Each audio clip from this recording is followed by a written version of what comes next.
Hello students, Standard 10 English Second Language Unit 2 એમાં read આપેલું છે ધ હ્યુમન રોબોટ માનવીય યંત્ર માનવ. વિદ્યાર્થી મિત્રો, પાર્ટ 1ની અંદર આપણે જોયું કે સેલ્સમેન જ્યારે રામસી 070 ના 3 સિદ્ધાંતોની પ્રેમ ચોપરાને વાત કરે છે.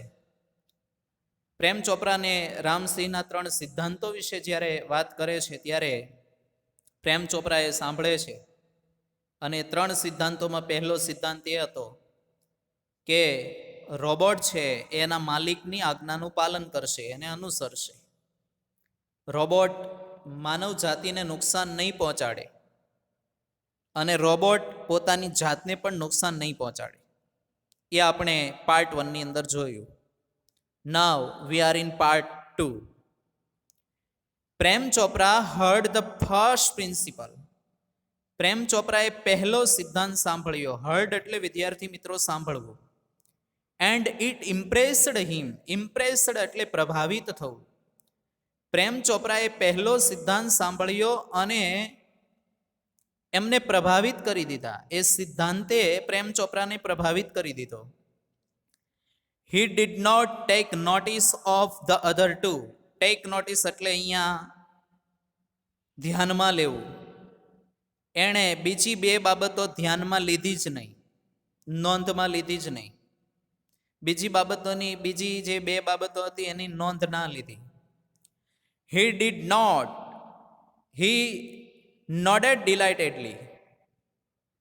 નોડેડ એટલે વિદ્યાર્થી મિત્રો માથું હલાવું ને, ડિલાઇટેડલી એટલે બહુ આનંદથી. એણે ખૂબ ખુશ થઈને આનંદથી માથું હલાવ્યું. And assigned the sale deed. Assigned એટલે સહી કરી, સેલ ડીડ એટલે વેચાણ દસ્તાવેજ. એણે ખૂબ આનંદથી માથું હલાવ્યું અને વેચાણ દસ્તાવેજમાં સહી કરી. And contract of no misuse of the robot. Contract એટલે કરાર. No misuse of the robot.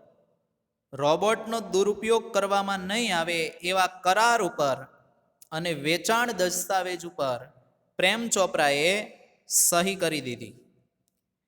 He head now got a servant. Servant એટલે નોકર અને ગોટ એટલે અહીંયા મળી ગયું. એને એક હવે નોકર મળી ગયો હતો. એન્ડ એન અકમ્પ્લીસ અને એક સાગરીતના સ્વરૂપમાં મળ્યો હતો. એટલે કે ખૂબ જ વફાદાર, કે કંઈ પણ ખોટું પણ થાય તો પણ બીજાને જણાવે નહીં એવો એક વ્યક્તિ. અહીંયા એને એક નોકર સાગરીતના સ્વરૂપમાં એને નોકર પ્રાપ્ત થયો હતો. એક નોકર અને એક સાગરીત મતલબમાં મળી ગયો હતો. If Ramsey 070 my robot can shop for groceries. જો રામસી 070 માય રોબોટ એટલે મારો રોબોટ, કેન શોપ એટલે ખરીદી કરવી, ફોર ગ્રોસરીઝ એટલે કરિયાણા માટે ખરીદી કરી શકતો હોય, then why not for better things like jewels. Better things એટલે સારી વસ્તુઓ, લાઈક જ્વેલ્સ એટલે ઝવેરાત જેવી. જો રામસી 070 મારો રોબોટ કરિયાણાની ખરીદી કરી શકતો હોય તો ઝવેરાત જેવી સારી વસ્તુઓની શા માટે નહીં? થોટ પ્રેમ ચોપરા. થોટ એટલે વિચાર્યું. પ્રેમ ચોપરાએ આવું વિચાર્યું. In the market. માર્કેટમાં robots carrying heavy packets. Robot ભારે પેકેટ્સ ઉપાડતા. કેરિંગ એટલે અહીંયા લઈ જતા. હેવી પેકેટ્સ એટલે ભારે પેકેટ. માર્કેટમાં રોબોટ ભારે પેકેટ લાવતા, લઈ જતા. કેરી એટલે લઈ જવું. Buying theatre tickets. થિયેટરની ટિકિટ ખરીદતા. Carrying groceries to the cars. કરિયાણાને, ગ્રોસરીઝ એટલે કરિયાણાને, કેરિંગ એટલે લઈ આવતા, કાર સુધી કરિયાણાને લઈ આવતા. વેર અ કોમન સાઇટ. આ તમામ દ્રશ્યો સામાન્ય હતા. માર્કેટમાં રોબોટ્સ ભારે પેકેટ ઉપાડતા, થિયેટરની ટિકિટ ખરીદતા, કરિયાણું છે એ કાર સુધી પહોંચાડતા, તો બધા સામાન્ય દ્રશ્યો હતા. કોમન સાઇટ એટલે સામાન્ય દ્રશ્ય. But still strange and amusing servants. Strange એટલે વિદ્યાર્થી મિત્રો વિચિત્ર અને અમ્યુઝિંગ એટલે રમૂજ પમાડતા. તેમ છતાંય એ વિચિત્ર અને રમૂજ પમાડતા નોકરો પણ ખરા. સર્વન્ટ એટલે નોકર. Ram C070 was thoroughly efficient. Ram C070 એ થર્લી એટલે સંપૂર્ણપણે ને ઇફિશન્ટ એટલે કાર્યક્ષમ હતો. રામ C070 સંપૂર્ણપણે કાર્યક્ષમ હતો. With tremendous speed. ટ્રીમેન્ડસ એટલે ખૂબ જ અને સ્પીડ એટલે ઝડપ. ખૂબ જ ઝડપ સાથે એન્ડ એક્યુરેસી. એક્યુરેસી એટલે વિદ્યાર્થી મિત્રો ચોકસાઈથી. ખૂબ જ ઝડપ સાથે અને ચોકસાઈથી he collected the groceries. Collected એટલે એકઠું કરવું. ગ્રોસરીઝ એટલે કરિયાણું. એણે કરિયાણું એકઠું કર્યું into the shopping trolley. Shopping ટ્રોલીમાં એણે કરિયાણું એકઠું કર્યું. And paused for next command. Paused એટલે અહીંયા રોકાવું અને નેક્સ્ટ કમાન્ડ એટલે એના પછીનો આદેશ. With tremendous speed and accuracy. ખૂબ જ ઝડપ અને ચોકસાઈથી he collected the groceries into the shopping trolley. એણે શોપિંગ ટ્રોલીમાં કરિયાણું એકઠું કર્યું. And paused for the next command. અને બીજા કમાન્ડની રાહ જોતો ઊભો રહ્યો. 2 kilograms ઓફ મેંગોઝ. ત્યાં આદેશ મળ્યો 2 કિલોગ્રામ કેરી. રાઈપ એટલે પાકી એન્ડ જ્યુસી એટલે રસવાળી. 2 કિલોગ્રામ પાકી અને રસવાળી કેરી. કમાન્ડેડ. કમાન્ડેડ એટલે આદેશ આપ્યો. Prem Chopra from a distance. From a distance એટલે દૂરથી. પ્રેમ ચોપરાએ દૂરથી આદેશ આપ્યો કે 2 કિલોગ્રામ પાકી અને રસવાળી કેરી લેવાની છે. Seeing a huge pile of mangoes. કેરીનો મોટો ઢગલો જોઈને, સીંગ એટલે અહીંયા જોઈને, હ્યુઝ એટલે મોટો અને પાઇલ ઓફ મેંગોઝ એટલે કેરીનો ઢગલો. કેરીનો મોટો ઢગલો જોઈને in no time. In no time એટલે થોડા જ સમયમાં રામસી 070 had selected the best ones. રામસી 070 એ સિલેક્ટેડ એટલે પસંદ કરી લીધી. બેસ્ટ વન્સ એટલે સારી સારી કેરીઓ એમાંથી પસંદ કરી લીધી. જેવો પ્રેમ ચોપરાએ રામસી 070 ને આદેશ આપ્યો કે સરસ મજાની પાકી અને રસવાળી 2 કિલો કેરી લેવાની છે, ત્યારે રામસી 070 એ થોડા જ સમયમાં એકદમ સારી સારી કેરીઓ જે ઢગલામાં હતી, મોટા ઢગલામાંથી એ સિલેક્ટ કરી લીધી, પસંદ કરી લીધી. Pay at the cash counter. Prem Chopra spoke into the commander. Pay એટલે ચૂકવવું. કેશ કાઉન્ટરે ચૂકવી દેવો. કેશ કાઉન્ટરે પૈસા ચૂકવી દે. Prem Chopra spoke into the commander એટલે આદેશમાં પ્રેમ ચોપરા બોલ્યા કે કમાન્ડરમાં પ્રેમ ચોપરા બોલ્યા કે તું આ કેશ કાઉન્ટરે પૈસા ચૂકવી દે. Ramsi 070 followed Prem Chopra like a faithful dog. Ramsi 070 followed એટલે અનુસરવું, પાછળ પાછળ જવું. પ્રેમ ચોપરાની પાછળ પાછળ ગયો. લાઈક એટલે ની જેમ. ફેથફુલ ડોગ એટલે એક વફાદાર કૂતરાની જેમ. When he stopped at Gopal jewellers. Stopped એટલે ઊભું રહી જવું. જ્યારે ગોપાલ જ્વેલર્સે ઊભો રહ્યો, પ્રેમ ચોપરા જ્યારે ગોપાલ જ્વેલર્સે ઊભો રહ્યો, ત્યારે રામસી 070 એક વફાદાર કૂતરાની જેમ તેની પાછળ પાછળ ગયો. Through the glass of window. Glass window. Glass window એટલે કાચની બારી. થ્રુ એટલે માંથી, કાચની બારીમાંથી. હી સો એણે જોયું. સો એટલે જોયું. જનરસ display of gold ornaments. જનરસ display એટલે વિદ્યાર્થી મિત્રો વિશાળ પ્રદર્શન જોયું. ગોલ્ડ ઓર્નામેન્ટ્સ એટલે અહીંયા સોનાના ઘરેણાઓનું. કાચની બારીમાંથી એણે સોનાના ઘરેણાઓનું એક વિશાળ પ્રદર્શન જોયું. પુષ્કળ પ્રમાણમાં સોનાના ઘરેણા શોરૂમની અંદર ગોઠવેલા હતા ગોપાલ જ્વેલર્સમાં. ક્વિકલી એટલે ઝડપથી. Prem Chopra disappeared around the corner. Disappeared એટલે વિદ્યાર્થી મિત્રો અદ્રશ્ય થઈ જવું. ઝડપથી પ્રેમ ચોપરા બાજુના ખૂણામાં જઈને અદ્રશ્ય થઈ ગયો. And spoke into the remote control. અને રિમોટ કંટ્રોલમાં એ બોલ્યો. સ્પોક ઇન્ટુ એટલે માં બોલ્યો. રિમોટ કંટ્રોલમાં એ બોલ્યો સોફ્ટલી એન્ડ ક્લિયરલી. સોફ્ટલી એટલે બહુ ધીમેથી, એન્ડ ક્લિયરલી એટલે કે સ્પષ્ટપણે, એકદમ ધીમેથી અને સ્પષ્ટપણે પ્રેમ ચોપરા રિમોટ કંટ્રોલમાં બોલ્યો. Pick up a necklace. Necklace ઉઠાવી લે. પિકઅપ એટલે વિદ્યાર્થી મિત્રો ઉઠાવી લેવું. And hide. હાઈડ એટલે સંતાડી દે. નેકલેસ ઉઠાવીને સંતાડી દે એટલે હાર. નેકલેસ એટલે અહીંયા હાર. હાર ઉઠાવીને સંતાડી દે. નો નોઇઝ. કાંઈ અવાજ ન થવો જોઈએ, ઘોંઘાટ ન થવો જોઈએ.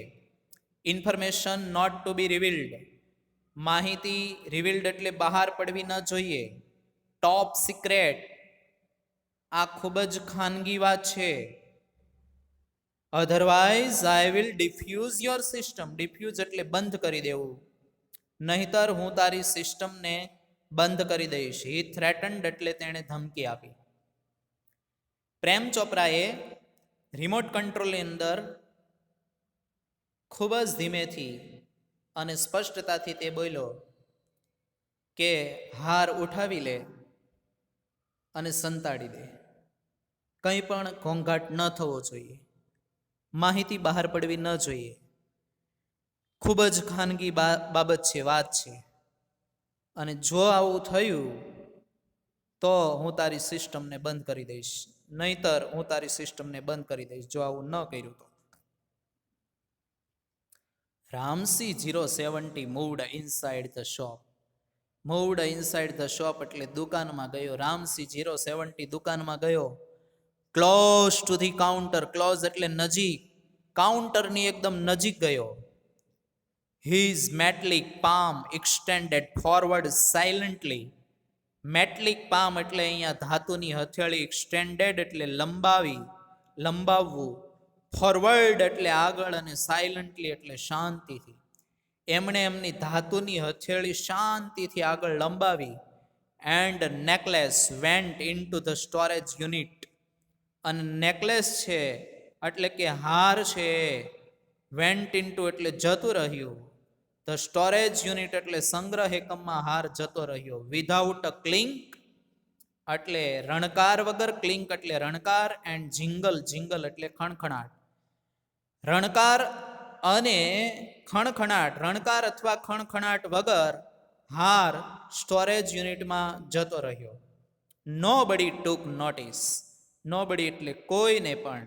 ટુક નોટિસ એટલે અહીંયા નોંધ થવી, નોંધ લેવી, ખબર પડવી. કોઈને પણ ખ્યાલ આવ્યો નહીં. રામસી 070 એ એકદમ કાઉન્ટરની બાજુમાં જઈને એ પોતાની ધાતુની હથેળી ધીમેથી આગળ લંબાવીને હારને ઉઠાવી લે છે. અને ઝડપથી તે હાર છે એ સ્ટોરેજ યુનિટ એટલે કે સંગ્રહ એકમમાં જતો રહ્યો. અને એવી રીતે કે એક પણ સેજે રણકારેય ના થયો અને ખણખણાટેય ના થયો અને કોઈને ખ્યાલ પણ ના આવ્યો. એવી રીતે એણે હારની ચોરી કરી લીધી. From expensive antiques to ornaments. Expensive એટલે બહુ મોંઘું એવું, મૂલ્યવાન. એન્ટિક્સ એટલે પ્રાચીન વસ્તુઓ. મૂલ્યવાન પ્રાચીન વસ્તુઓથી માંડીને ઓર્નામેન્ટ્સ એટલે ઘરેણાં. એન્ડ પ્રેશસ સ્ટોન્સ એટલે કિંમતી રત્નો. સ્ટોન્સ એટલે અહીંયા રત્ન. મૂલ્યવાન પ્રાચીન વસ્તુઓથી, મોંઘી પ્રાચીન વસ્તુઓથી માંડીને ઘરેણાં અને કિંમતી રત્નો. The shoplifting went on. Shoplifting એટલે અહીંયા ચોરી થવી, દુકાનોમાંથી ચોરી થવી. વેન્ટ ઓન એટલે ચાલુ રહ્યું. ફોર સમ ડેઝ એટલે કેટલાક દિવસો સુધી, કેટલાક દિવસો માટે આ ચાલુ રહ્યું. Without any trace of anxiety. Without એટલે વગર. Any trace of anxiety. Trace of anxiety એટલે ચિંતાની નિશાની. ચિંતાની નિશાની વગર આ ચાલુ રહ્યું. એન્ડ રેકગ્નિશન એટલે કોઈ પણ ઓળખ વગર.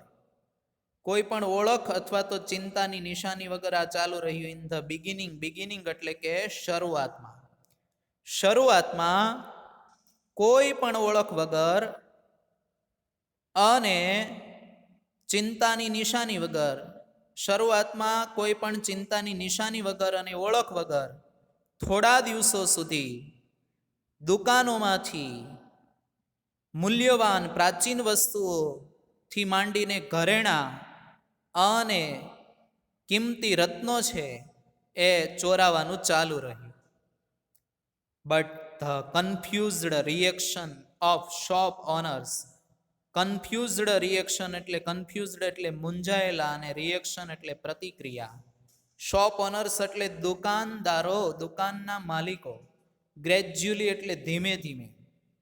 બીકેમ લાઉડર એટલે કે ધીમે ધીમે બહાર આવ્યું. પરંતુ દુકાનદારો જે મૂંઝાયેલા હતા, મૂંઝાયેલા દુકાનદારોની પ્રતિક્રિયાઓ, પ્રતિભાવો ધીમે ધીમે બહાર આવી, મોટી થઈ. અનઅવેર પ્રેમ ચોપરા, અનઅવેર એટલે વિદ્યાર્થી મિત્રો અજાણ.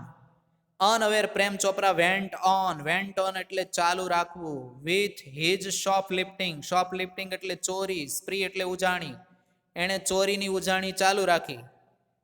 અંટીલ એટલે ત્યાં સુધી, a young fruit vendor noticed an expensive bunch of Afghani grapes disappearing inside the metallic blue robot.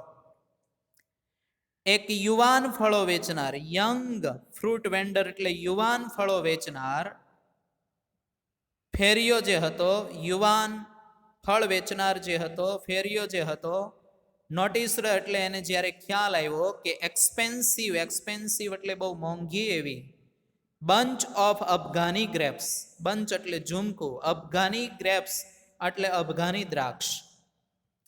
અફઘાની દ્રાક્ષનું એક મોંઘી એવી અફઘાની દ્રાક્ષનું એક ઝુમકું છે, ડિસઅપિયરિંગ એટલે અદ્રશ્ય થયું. Inside the metallic blue robot, એક ભૂરા રોબોટની અંદર જ્યારે આ મોંઘી એવી અફઘાની દ્રાક્ષનું ઝુમકું અદ્રશ્ય થયું અને એ ઓલા ફળ વેચનારને ખ્યાલ આવી ગયો, ત્યાં સુધી પ્રેમ ચોપરાએ આ ચોરીની ઉજાણી છે ચાલુ રાખી. The incident was related all over. Incident એટલે વિદ્યાર્થી મિત્રો ઘટના. આ ઘટના છે એ ઓલ ઓવર એટલે કે બધી જ જગ્યાએ, આ ઘટના છે બધી જ જગ્યાએ, રિલેટ એટલે પ્રસારિત થઈ ગઈ, ખબર પડી ગઈ આ ઘટનાની. ઇન્સિડન્ટ એટલે ઘટના, રિલેટ એટલે પ્રસારિત થવું, ખ્યાલ આવી જવો, બધે જ ફેલાઈ ગઈ. And no sooner had they heard, they શબ્દ વપરાણો છે, ધે અહીંયા કરતા જે વપરાણો છે વિદ્યાર્થી મિત્રો એ દુકાનદારો માટે વપરાણો છે. અને જેવું તેઓએ સાંભળ્યું કે તરત જ સમ શોપકીપર્સ, કેટલાક દુકાનદારોને રિકોલ્ડ એટલે યાદ આવ્યું, ધ પ્રેઝન્સ એટલે હાજરી યાદ આવી. કોની હાજરી? તો of metallic blue robot in their shops. એની દુકાનોમાં જે ઓલો ભૂરો રોબોટ આવતો હતો એને ખબર પડી, એની હાજરીની એમને યાદ આવી. Before their valuables were missing. Valuables એટલે અહીંયા કિંમતી ચીજો અને મિસિંગ એટલે ચોરાવું. બિફોર એટલે પહેલા. એમની મૂલ્યવાન ચીજો ચોરાય એ પહેલા ઓલો ભૂરો રોબોટ છે, એ પેલો ભૂરો રોબોટ છે એ દુકાનોમાં આવતો હતો, એ એમને ખ્યાલ આવ્યો. The incident was related all over, and no sooner had they heard than some shopkeepers recalled the presence of a metallic blue robot in their shops before their valuables were missing. ઘટના ચારે બાજુ ફેલાઈ ગઈ. જેવી તેઓએ એટલે કે દુકાનદારોએ આ ઘટના સાંભળી એટલે તરત જ તેઓને ખ્યાલ આવ્યો કે એમની દુકાનોમાંથી ઓલા મૂલ્યવાન જે ચીજો છે એ ચોરાય, એ કિંમતી ચીજો ચોરાય એ પહેલા પેલો ભૂરો રોબોટ જે આવતો એની હાજરી જે હતી એ યાદ આવી. ધીસ ઇન્ફોર્મેશન એટલે માહિતી, reached the police headquarters. Reached એટલે પહોંચી જવું, પોલીસ હેડક્વાર્ટર્સ એટલે પોલીસના મુખ્ય મથકે. અહીંયા આ માહિતી ઇન નો ટાઈમ એટલે થોડા જ સમયમાં, આ માહિતી થોડા જ સમયમાં, ઇન નો ટાઈમ એટલે થોડા જ સમયમાં પોલીસના મુખ્ય મથક પર પહોંચી ગઈ કે આ રીતનું થઈ રહ્યું છે. એક ભૂરો રોબોટ છે એ દરેક દુકાનોમાં જઈને મૂલ્યવાન ચીજો છે એ ઉઠાવી લે છે. આ માહિતી તાત્કાલિક ઝડપથી પોલીસ સ્ટેશને પહોંચી ગઈ.